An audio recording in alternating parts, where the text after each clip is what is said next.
Right, joining me now at Wyong Lakes Club Visit as part of Run Against Violence and sponsored by Paul Magenta Shaw is the Wyong Lakes President, Simon Wood. Simon, thanks for having us. Thanks for being here, Gary.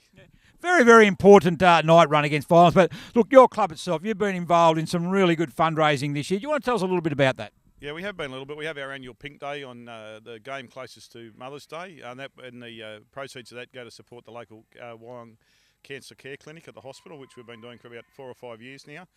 MND Day we supported the other day for the assisting Newcastle, which was a great effort by them too. The big freeze, and then last Saturday we had the Beyond Blue Day with Maitland Saints, so that was the 3rd year of that. So the footy didn't quite go as planned, but the after match function was really good, and I commend Maitland and the organisers up there for putting on a fantastic night, and both the clubs for really buying into it and making some money for a great cause. How important do you think that is for the club? Apart from, everyone sort of understands what happens inside the white line, but for you and Wyong, it seems to be also equally as important for what happens in the community. Yeah, 100%. And I think the football, the people in the club come from the community, and what affects the wider community affects the people in a football club. So we're particularly mindful of mental health issues here, having lost Reece a couple of years ago, quite unexpectedly and without anyone sort of realising. So we do try and generate a culture of tapping your mate on the shoulder and saying you're all right, or trying to read those signs and not being afraid to go and say, mate, let's go and grab a coffee or a beer and have a chat and see what's going on. Yeah, look, you're doing a fantastic job. So obviously the club buys into it, and you've got some really good people, not only on the field but certainly off the field helping. Yeah, we have. Yeah, great bunch on the committee this year, and volunteers, and you can't survive without the volunteers. We picked up some new ones. Some of the girls now are on the committee, which is really good.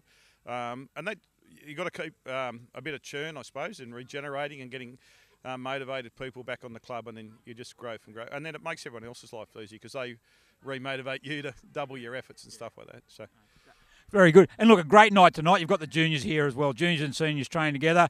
Obviously the relationship between the two, very, very strong. Yeah, it is, very much so. And we've got juniors from North Lakes here, North Lakes Bowers, they're under 14s. We invited them down to come and run with the seniors, and I think there's quite a few of them out there hopefully having some fun. And they're a feeder club for us in the future years, so we need to have a strong relationship and make them feel welcome here. Yeah. Certainly is. So, and also, been obviously a change of major sponsor. Do you want to tell us a little bit more about that? Yeah, we have. We went, jumped over to the Wyong Rugby League Club group this year, which gave us a wider range of venues to have in different sizes, which has really been great. We had Cannon Beach Sports Club. We had a trivia night the other night, and we'll have a function there. Senior presentation will be at the Leagues Club later in the year. So yeah, just opened up a few extra avenues with us, and it's really working well. Fantastic sponsors they are. And look, we can't speak to you, Simon, at Wyong Lakes without talking about the clubhouse. Yeah, the old clubhouse that burnt down, I think it's 5 years ago now. Yeah. Where are we at with that? Yeah, we've actually got a meeting with council on the 14th of November. It's just about ready to go out the tender. So they've set some timelines now, and they're working towards a completion date of February next year. So, yeah, May next year will be 5 years. So just short of that, we'll hopefully for the start of the season next year. Look, Simon, as president of this club, you're doing a fantastic job. You've got a great support behind you, and you really turned around. And that clubhouse, to get that built, I said we can get it done by middle of next year. That'll be fantastic. So, look, congratulations. Thank you very much for having us here on a very, very important night, not only for us, but also for yourself. Yeah, great to support the cause of the Run Against Violence, and great for you to be here. Thanks very much. Good on you. There you go. There's the president of Wyong Lakes doing a fantastic job here at Don Small Oval, not only on field, but certainly off it. And thank you very much for that, Simon.